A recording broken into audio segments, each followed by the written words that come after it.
ये एनीमे हमारा नहीं है, हमने इसे सिर्फ एक्सप्लेन किया, इसलिए कृपया इसे कॉपीराइट से दूर रखें। पार्ट 9 की शुरुआत होती है और हम देखते हैं सभी लोग सेरेमनी हॉल में आ गए थे। इसके बाद हम वहाँ पर एक फैमिली के एल्डर को देखते हैं जो कोई और नहीं बल्कि डोंग फैमिली के ही एल्डर थे। हम वहाँ पर सियांग क्वांग को भी देखते हैं। फिर वहाँ चैन फैमिली के एल्डर सबसे कहते हैं अब हमें सेरेमनी स्टार्ट कर देनी चाहिए, जिसके लिए वह एक प्रेयर भी करते हैं। फिर वहाँ पर कुछ गार्ड्स एक बॉल को लेके आते हैं। ये बॉल कुछ और नहीं बल्कि वही थी जिससे इन सभी को अपने स्पिरिट बीस्ट के साथ अपना समन करना था। फिर हम देखते हैं कि वहाँ चैन फैमिली के एल्डर कहते हैं कि आओ और अपने अपने स्पिरिट बीट्स को समन करना सभी लोग स्टार्ट करें।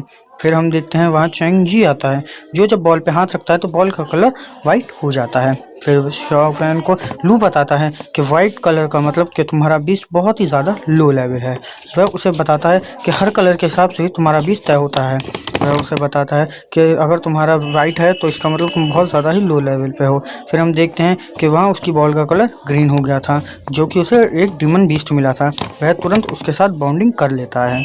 वह कहता है कि चलो ये इतना ज़्यादा भी बुरा नहीं है। तो लू उससे कहता है कि बुरा, ये इससे ज़्यादा बुरा और क्या हो सकता है कि ये तो सिर्फ ग्रीन पर्ल लेवल पर ही है। फिर वह शाओ फैन से कहने लगता है जितना तुम इसे आसान समझ रहे हो यह उतना आसान नहीं है, क्योंकि बहुत ही कम लोगों को लाइफ टाइम के लिए बीस्ट के साथ कॉन्ट्रैक्ट करने को मिलता है। फिर वहाँ खड़े सभी लोग चैन से कहते हैं अब तुम्हें इसके साथ कॉन्ट्रैक्ट कर लेना चाहिए। फिर चैन भी उस बीस्ट के साथ अपना कॉन्ट्रैक्ट कर लेता है। फिर वहीं खड़े एल्डर के असिस्टेंट नेक्स्ट बोलकर दूसरे और किसी बंदे को बुलाने लगता है। वहाँ और बंदे आते हैं। वहाँ चैन की माँ भी बैठी हुई थी जो बहुत ही ज़्यादा निराश थी। वह कह रही थी कि इस बार यहाँ कोई भी टैलेंटेड बंदा नहीं आया। क्या चैन फैमिली में कोई भी टैलेंटेड बंदा नहीं? अब तक यहाँ पर जितने भी आए हैं सब बेकार थे। क्या अब यहाँ चैन फैमिली में कोई टैलेंटेड बंदा है या नहीं? फिर हम देखते हैं वहीं पर एल्डर डोंग और शाओ फैन भी बैठे थे। एल्डर डोंग कहते हैं कि लगता है इस बार चैन फैमिली के पास कोई भी टैलेंटेड बंदा नहीं है। कहाँ गए वो सभी टैलेंटेड बंदे जिन्हें पहले चैन फैमिली लाती थी? इस बात पर एल्डर को बहुत ज़्यादा गुस्सा आती है, पर वह अपने ऊपर कंट्रोल रखते हैं और लू से कहते हैं कि लू अब तुम जाओ, तुम्हारी बारी है। फिर जब लू वहाँ से जाने लगता है तो वह अपने मन में कहते हैं कि अगर ये फेल हो गया तो मैं इसे बहुत ज़्यादा मारूंगा। फिर वह अपने मन में सोचने लगते हैं कि मैंने इस बार पूरे 9 लोगों को भेजा था पर वो 9 लोग फेल हो गए। कहीं ऐसा तो नहीं इस बार हमारी चैन फैमिली की बहुत ज़्यादा बेइज्जती हो जाए।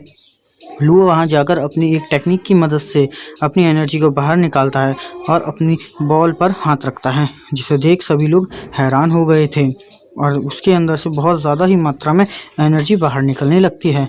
वहाँ खड़े कुछ स्टूडेंट्स ये भी कह रहे थे कि ये कितना ज़्यादा स्ट्रॉन्ग है, हम तो इसके सामने टिक भी नहीं सकते थे। उसकी एनर्जी का कलर ग्रीन हो गया था और उसके आसपास बहुत सारी बॉल्स घूमने लगी थी।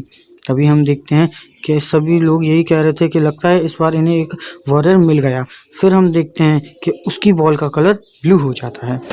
वहीं बैठी फिर वहाँ पर बैठी हुई चैन की माँ भी यही कह रही थी कि लगता है इन्हें इस बार एक वॉरियर मिल गया। वहाँ बैठे मास्टर भी इसके बारे में सोचने लगे थे। वहाँ खड़े डिसिपल यही बातें कर रहे थे कि कोई भी 5 ब्लू पर्ल से एक ग्रेट लेवल के वॉरियर वाले बीस्ट को नहीं बुला सकता, पर यह बहुत ज़्यादा ही ताकतवर है। अगर इसकी फ़ाइट हमसे हो तो हम इससे जीत ही नहीं सकते। फिर हम देखते हैं लू को, जो उसको अपना बीस्ट मिल गया था, उसे एक फैंटम बीस्ट मिला था। वह उस बीस्ट के साथ कॉन्ट्रैक्ट साइन कर लेता है और कहता है मुझे अच्छा बीस्ट मिल चुका है। वहाँ बैठे मास्टर इसी के बारे में बात कर रहे थे तो चैन की माँ कहती हैं कि लगता है अब तक आए हुए सारे डिसिपल्स में से यही सबसे ज़्यादा ताकतवर डिसिपल है। फिर वह मास्टर्स चैन के मास्टर को बधाई देने लगते हैं, जिस पर उनके एल्डर उन सभी से थैंक्स करते हैं और उन्हें ग्रीट कहते हैं। वहाँ बैठा एक एल्डर जब वहाँ से जाने लगता है तो मास्टर उसे रोकते हैं और कहते हैं कि अभी हमारा एक डिसिपल बचा है। वह फिर तभी शाओ फैन को बुलाते हैं और उससे कहते हैं अब तुम्हारी बारी है, जाओ और जाके अपने बीस्ट को समन करो। शाओ फैन भी मान जाता है और जब वह वहाँ से जाने लगता है तो वहाँ बैठी चैन की माँ कहती हैं ये बहुत ज़्यादा हैंडसम है, पर मैंने सुना है इसके पास कोई भी कल्टीवेशन का मेथड नहीं है, ये कितना ज़्यादा ताकतवर होगा अभी दिख जाएगा।